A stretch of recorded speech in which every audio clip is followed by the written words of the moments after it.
নমস্কার বন্ধুরা, কাকলি দুনিয়া চ্যানেলে তোমাদের সকলকে স্বাগত জানাচ্ছি। আজকে তোমাদেরকে যে গল্পটি পড়ে শোনাবো বন্ধুরা, সে গল্পের নাম রাজবাড়ির তেনারা, লেখিকা ডক্টর গৌরী দে। তাহলে বন্ধুরা গল্পটা পড়ছি। চারজনেই ক্লাস 10-এর ছাত্রী। ঠিক করলো পড়াশোনাটা ভালোভাবে করতে গেলে চারজনে বসে নিজেদের মধ্যে আলোচনা করে পড়তে হবে। ঠিক হলো মিনুদের বাড়িতে তারা একসঙ্গে বসবে। ভাবনা মতোই কাজ হতে লাগলো। সেদিনটা ছিল রবিবার। বেশ কিছুক্ষণ পড়ার পর মিতা হঠাৎ ম্যাথস বইটা দুম করে বন্ধ করে দিল। চন্দনা অবাক হয়ে বলল, কি রে, বন্ধ করে দিলি যে, আর পড়বি না? মিতা বলল, মাথা গুলিয়ে যাচ্ছে, আজ আর পড়তে ভালো লাগছে না, চল না বরং গল্প করি। রাখি হেসে বলল, গল্প? কিসের, ভূতের? সবাই হালকা গলায় হেসে উঠলেও মিতা কিন্তু হাসল না। ওর দিকে তাকিয়ে মিনু একটা টিপ্পনি কেটে বলল, মিতা বোধহয় বলবে ভূত আছে, তাই না? মিতা বলল, আছে কি না জানি না, তবে স্বামী অভেদানন্দের মরণের পরে বইটা যারা পড়েছে তারা এর সব কিছু উড়িয়ে দিতে পারছে না। তিনি অত বড় যোগী পুরুষ, তিনি নিশ্চয় মিথ্যা লিখবেন না।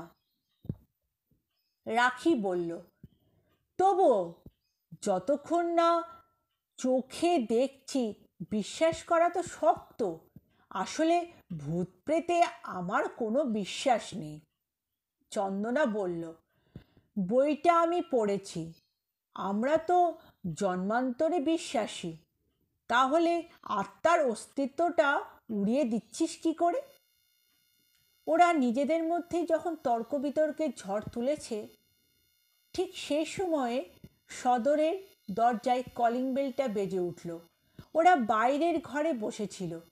মিনুদের বাড়িতে কেউ আইহোল দিয়ে না দেখে দরজা খোলে না। সাবধানের তো মার নেই না। আজও ও আইহোলেতে চোখ মেলে চেঁচিয়ে ওঠে, বড় পিসি, বড় পিসি। দড়াম করে দরজা খুলে সামনে বড় পিসিকে দেখে আনন্দে জড়িয়ে ধরে মিনু। চিরদিনই বড় পিসির সে খুব আদরের। বড় পিসি ওরফে রমলা দেবী ভাইজিকে দেখে একগাল হেসে ওঠে, বলেন, খিরে কেমন আছিস? তারপর ঘরে ঢুকে মিনুর বন্ধুদের দেখে আরও খুশি হয়ে বলে, ওহ বাহ, এ তো দেখছি চাঁদের হাট বসেছে রে। তোরা গল্প কর, আমি ভেতরে গিয়ে বরং ওদের সঙ্গে দেখা করি। হা হা করে উঠল মিনু, বলল, আরে রাখো তোমার ভেতরে ঘরে যাওয়া, আগে এখানে বসো তো, তোমার সঙ্গে জরুরি কথা আছে। জরুরি কথা? আমার সঙ্গে? কি ব্যাপার বলতো? রমলা দেবী একটু অবাক হয়ে সবার মুখগুলো একবার করে দেখে নিলেন। মিনু বলল, তুমি তো বর্ধমানে রাজবাড়ির বউ, তাই না?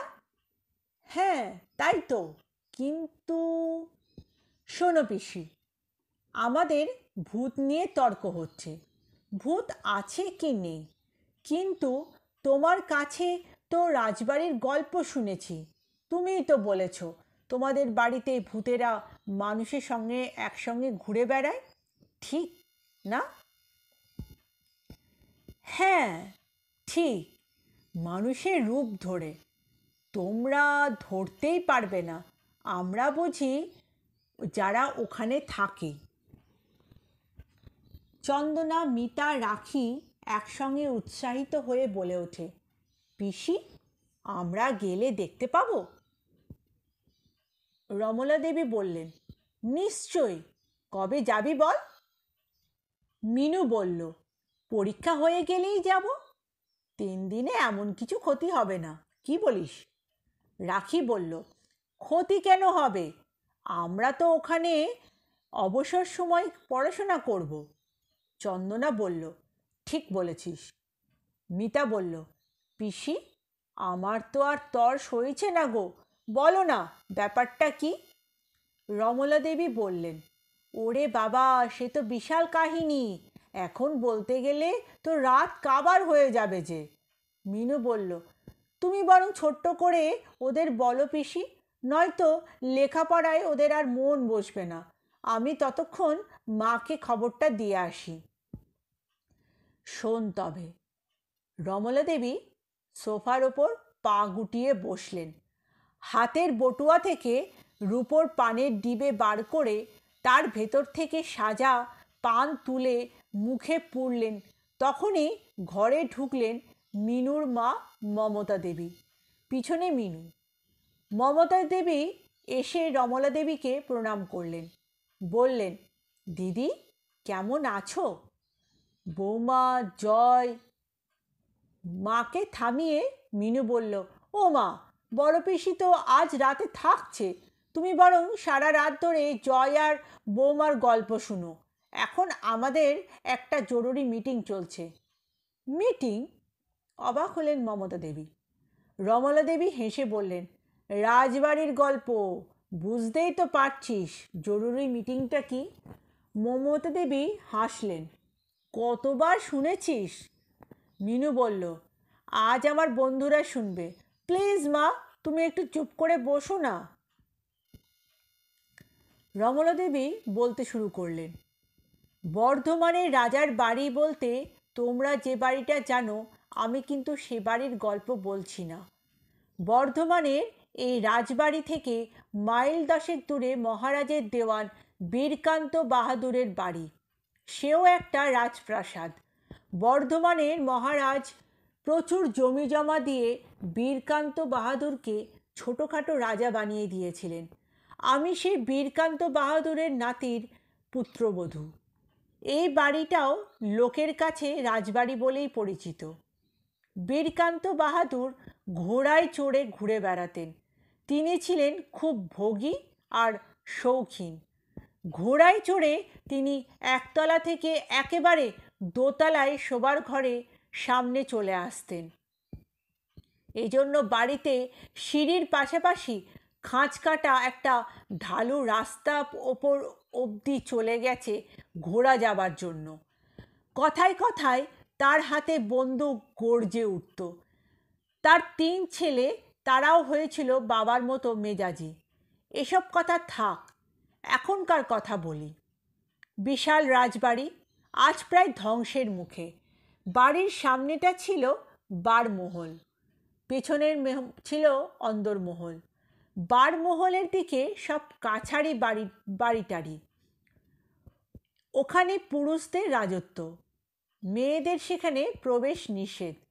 জমিদারি একটা চাল ছিল, তা হলো বাড়ির কর্তারা ঘুম থেকে উঠতেন বেলা 12টার পর, আর রাতে ঘুমোতে যেতেন রাত 3টে নাগাদ। রাজবাড়ির জল খাবার সময় ছিল বেলা 1:30, ভাত খাবার সময় ছিল বিকেল 4টে, রাতের খাবার খাওয়া হতো রাত 2টো 2:30 নাগাদ। কেন অত রাত কেন? বোকার মতো প্রশ্ন করে রাখি। রমলা দেবী হাসেন। সারা রাত ধরে চলতো ইয়ার বন্ধুদের নিয়ে তাস খেলা, দাবা খেলা, আড্ডা, ইয়ার্কি, এটাই ছিল রাজবাড়ির আভিজাত্য। আর মেয়েরা? প্রশ্ন করল চন্দনা। আমরা ঘুম থেকে উঠতাম বেলা 11টায়। কাজ ছিল পান সাজা আর দাসদাসীদের ভাই ফরমাইশ করা। সারা দুপুর কাটত তাস খেলে আর আড্ডা মেরে। এখনো কিন্তু ভূত আসেনি, গম্ভীর হয়ে বলল মিতা। হো হো করে হেসে ওঠে রমলা দেবী। আরে এই এলো বলে, তবে তার আগে বলেনি, এখনো রাজবাড়িতে কম করে আছেন 30 জন। 30 জন? প্রশ্ন করল রাখি। হ্যাঁ, 15 জন কাজের লোক, তার মধ্যে 2 জন দারোয়ান 12 বাড়ির জন্য, আর 5 জন কর্তাদের দেখাশোনার জন্য 5 জন কাজের মানুষ। গিন্নিদের জন্য 6জন কাজের মেয়ে আর 2জন বামুন ঠাকুর আছেন রান্না করবার জন্য। এখনো এত লোক? বলল চন্দনা। রমলা দেবী বললেন, উপায় নেই, আমরা সব মিলিয়ে 15জন বাড়ির লোক, তাদের দেখাশোনা ছাড়া বাড়ি ঘর পরিষ্কার এসব করবে কে? এরা কি সব ভূত না মানুষ? রাখির প্রশ্নের উত্তর দিতে গিয়ে রমলা দেবী হেসে ফেললেন, বললেন, এই অবধি মানুষ, এবার ভূত আসছে। আমরা এখন 4 যা, মানে 4জন গৃহিণী, আমাদের 3জন বৌমা, তাদের ছেলেপুলে আছে। এখনও আমরা সেই রাজবাড়ির চাল বজায় রেখে চলেছি। দুপুরবেলা আমরা রোজ তাস খেলি, কখনো ব্রে, কখনো 29। এই খেলায় 4জন লাগেই। ধর খেলতে বসেছি, দেখা গেল ছোট জায়ের জ্বর এসেছে, সে খেলতে পারবে না, ভাবছি কি করব। এমন সময় ছোট জা এসে বলল, কথা বলল না, বসলো সেখানে। তখনই বুঝলুম ছোট জায়ের রূপ ধরে কে এসেছে। কোনো কথা না বলে খেলতে লাগলুম, যেন খুব স্বাভাবিক ব্যাপার। কেন বললেন না কিছু? কোনো কথা জিজ্ঞাসা করলেন না কেন? কে তুমি?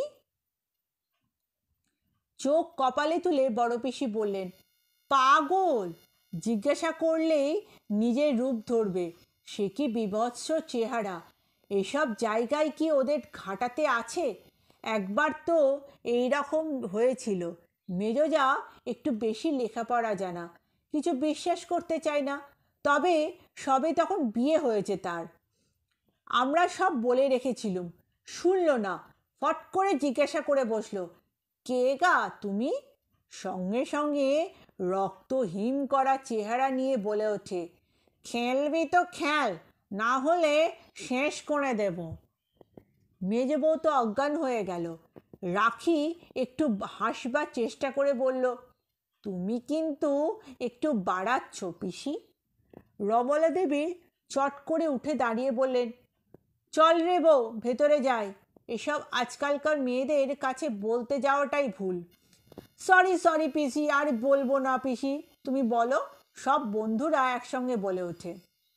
পিসি বলতে শুরু করলো, দুপুরে তাস খেলা শেষ করে ভাত টাত খেয়ে সন্ধ্যাবেলায় বউরা সব সাজতে বসেছি। আমাদের সব বড় বড় চুল, তেল মাখিয়ে দাসীরা আমাদের চুল বেঁধে দেবে।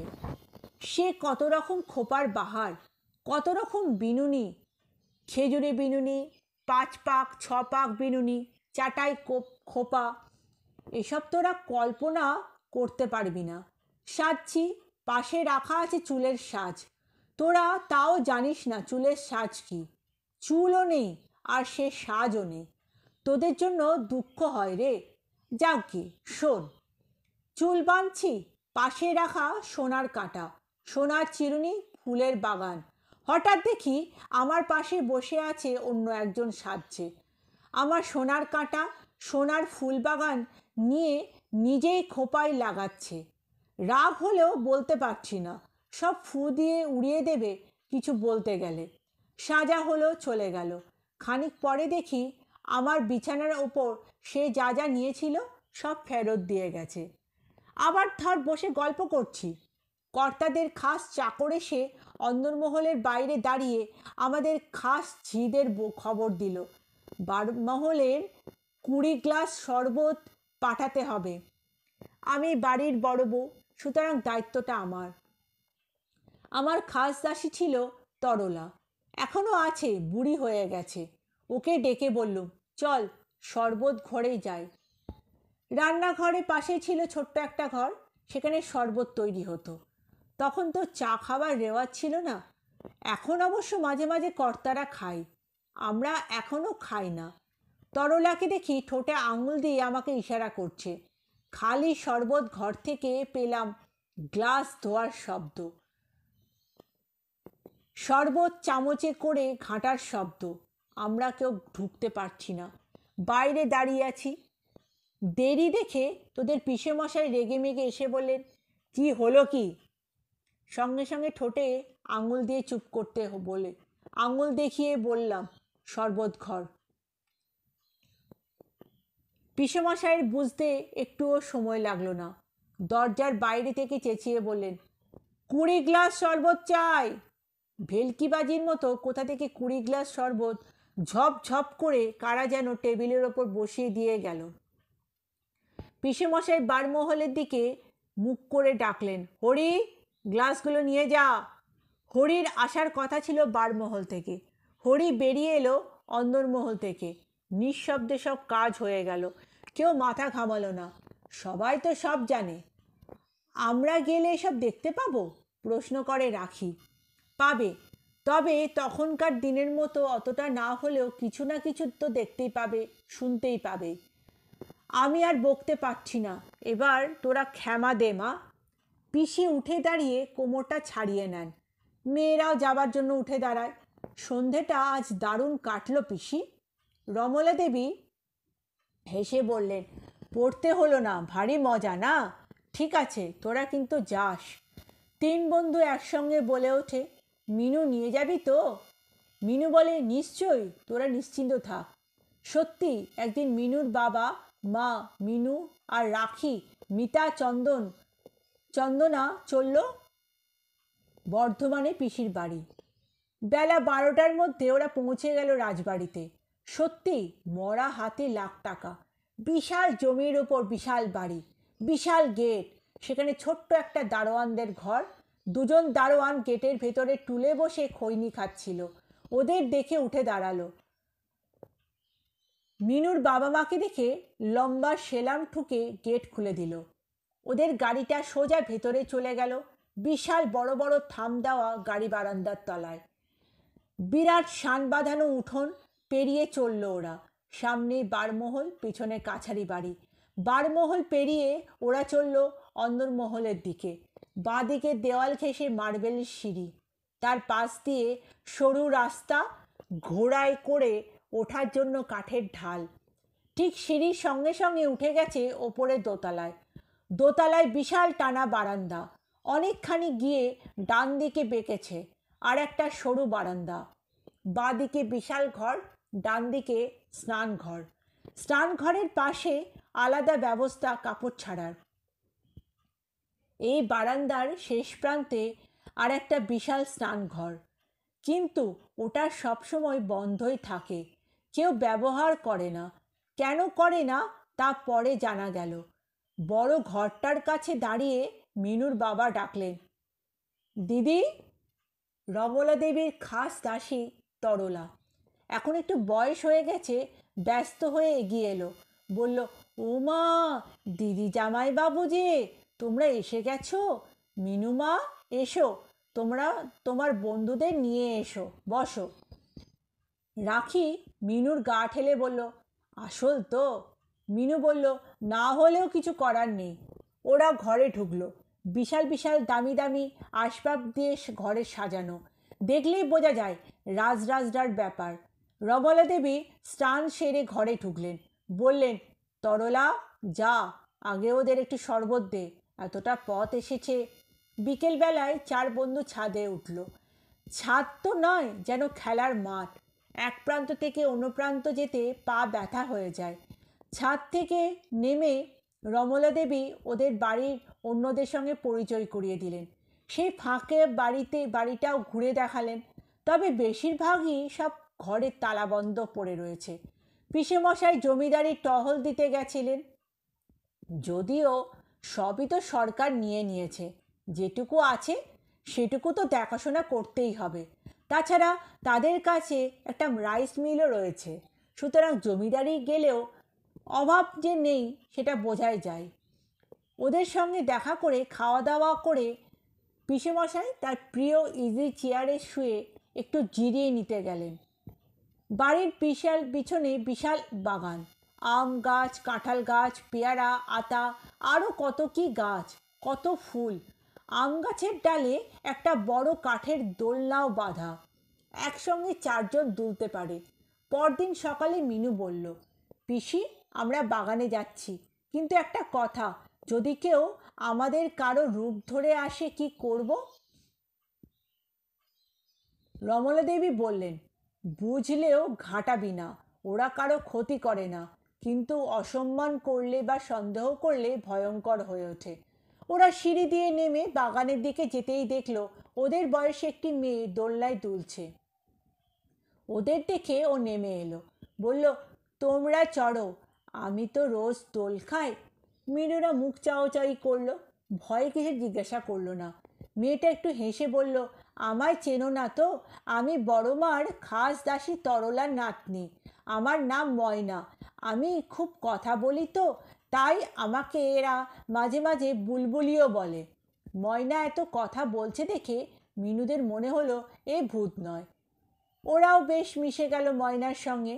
ময়না বলল, জানো তো, এ বাড়িতে একটা ময়না পাখি আছে, তমা। তমাকে? রাখি জিজ্ঞাসা করলো। ময়না বলল, তরলা মা। আমি ছোটবেলায় পুরো উচ্চারণ করতে পারতুম না বলে তমা বলি। রোজ তমা পাখিকে নিয়ে যায় চান করাতে, ওধারে একটা পুকুর আছে, সেখানে যাবে?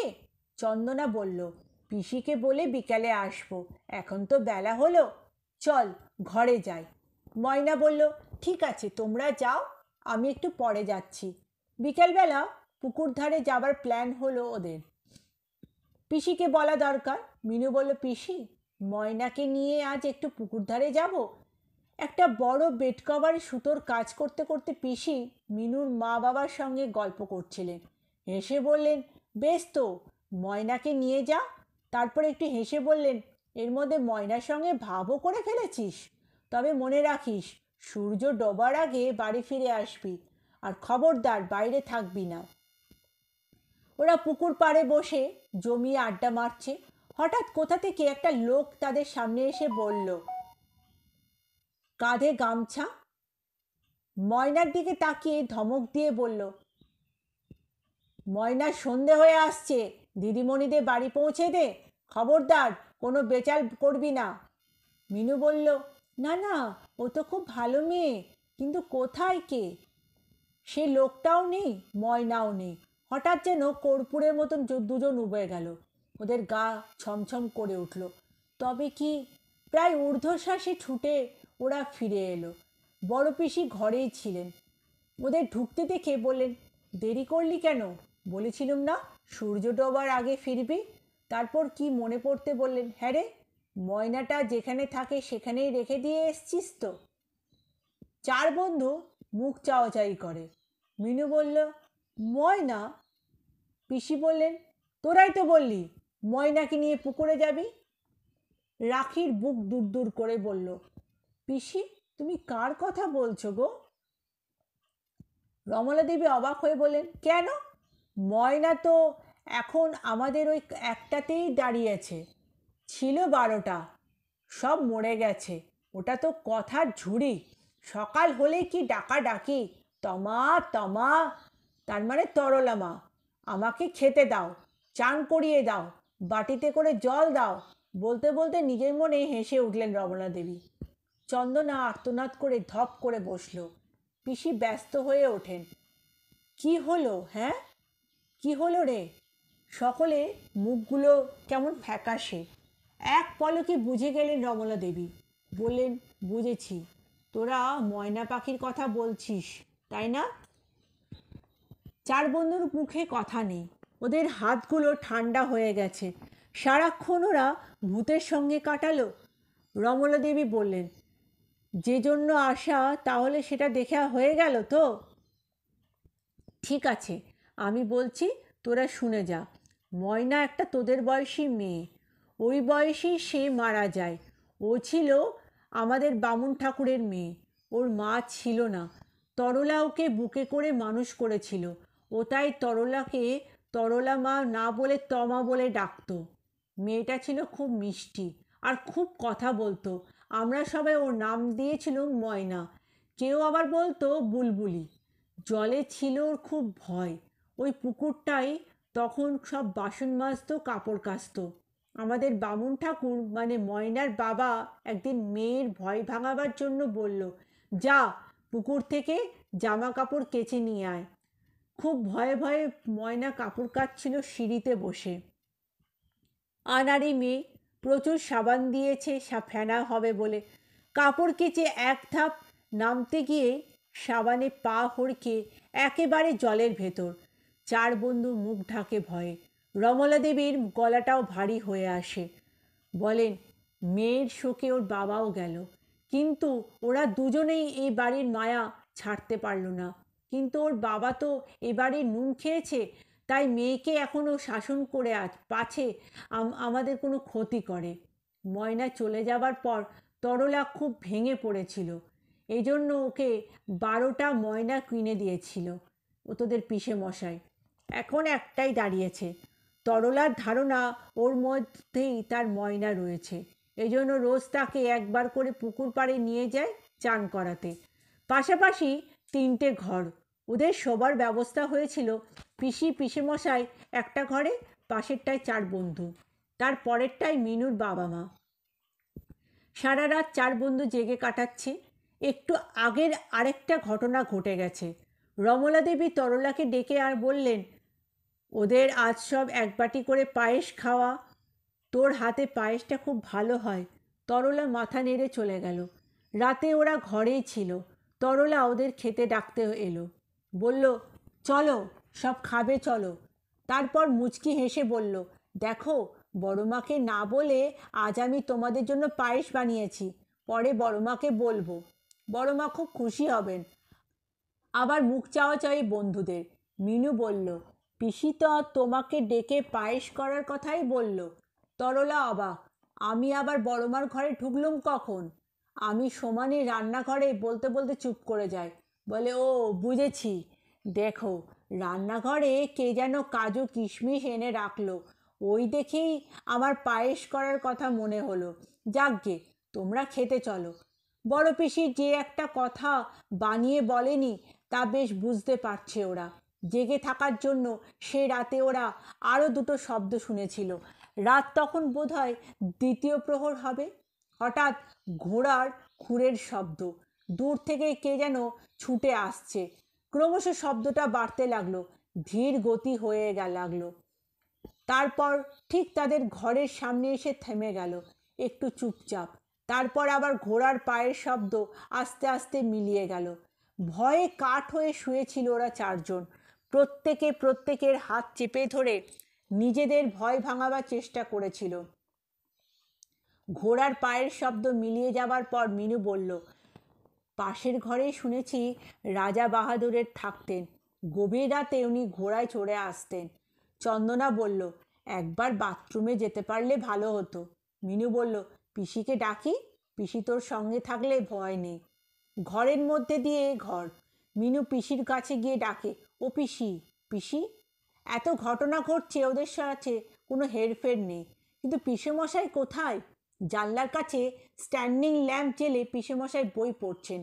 মিনু অবাক হচ্ছে। পিসিকে ডাকতেই পিসি উঠে বলে, কিরে, ভয় পেয়েছিস? মিনু বলল, না, চন্দনা বাথরুমে যাবে বলছে। পিসি হেসে বললে, ঠিক আছে চল। মিনু বলল, পিসেমশাই ঘুমাবে না? রমলা দেবী বললে, হ্যাঁ, সবে ভোর রাতে উঠবে বেলা 2টোয়। কিন্তু কেন? অবাক হলো মিনু। তোর পিসেমশাই ওদের ভয়ে রাতে ঘুমোতে পারে না। ওসব কথা থাক, এখন চল। চন্দনা, পিসি আর মিনু 3 জনেই বাথরুমের দিকে যাচ্ছিলেন। রাখি আর মিতা চট করে বিছানা ছেড়ে ওদের পিছনে নেয়। পিসি হাসেন, একা থাকতে ভয় পাচ্ছিস তো? ওরা কেউ কোনো কথা বলে না, শুধু মাথা নাড়ে। বাথরুমের দিকে এগিয়ে যেতে হঠাৎ ধূপ ধাপ করে কাপড় কাচা আর জল পড়ার শব্দ পাওয়া গেল। মিতা বলল, বাবা, এত রাতে আবার কে কাপড় কাচছে পিসি?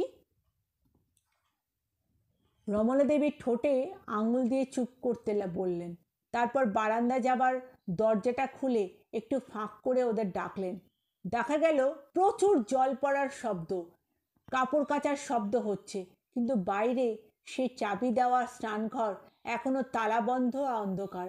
মিনু ভুল করে চেঁচিয়ে ওঠে, এর মানে কি পিসি? মিনুর গলার শব্দে কাপড় কাচা জল পড়ার শব্দ থেমে যায়। পিসি তাড়াতাড়ি বারান্দার দরজাটা বন্ধ করে দিলেন। সঙ্গে সঙ্গে আবার শুরু হয়ে গেল জল পড়া, কাপড় কাচার শব্দ। পরদিন ওরা ফিরে আসতে চাইল। পিসিও বাধা দিলেন না, শুধু বললেন, তোরা কথা দিয়ে যা, এ বাড়ির গল্প কারো কাছে করবি না। কেন? তিনজনেই প্রশ্ন করে। রমলা দেবী বললেন, প্রথমে কেউ তো বিশ্বাস করবে না, আর যদি কেউ কোনোভাবে কৌতূহলী হয়ে পড়ে এখানে ছুটে আসতে চাইবে যাচাই করতে, আমাদের শান্তি তো নষ্ট হবেই, ওদের রোষে ধ্বংসও হয়ে যেতে পারি। ওরা কথা রেখেছিল, পিসির মুখ চেয়ে ওরা কারোর কাছে কোনো দিনও এ ব্যাপারে মুখ খোলেনি, তবে ওদের আতঙ্ক কাটতে বহুদিন সময় লেগেছিল। বন্ধুরা, কেমন লাগলো এই গল্পটি? যদি ভালো লাগে কমেন্ট করে অবশ্যই জানিও, আর আমার চ্যানেলটিকে লাইক আর সাবস্ক্রাইব করতে ভুলো না যেন। ঠিক আছে বন্ধুরা? আর পাশে থাকা বেল আইকনটা টিপে দিও, তাহলে আমি যখনই নতুন নতুন গল্প নিয়ে আসবো তোমাদের নোটিফিকেশনে চলে যাবে। আর পারলে সবার কাছে শেয়ার করে দিও। ঠিক আছে বন্ধুরা, আজকের মতন বিদায় নিচ্ছি। সবাই ভালো থাকবে কিন্তু।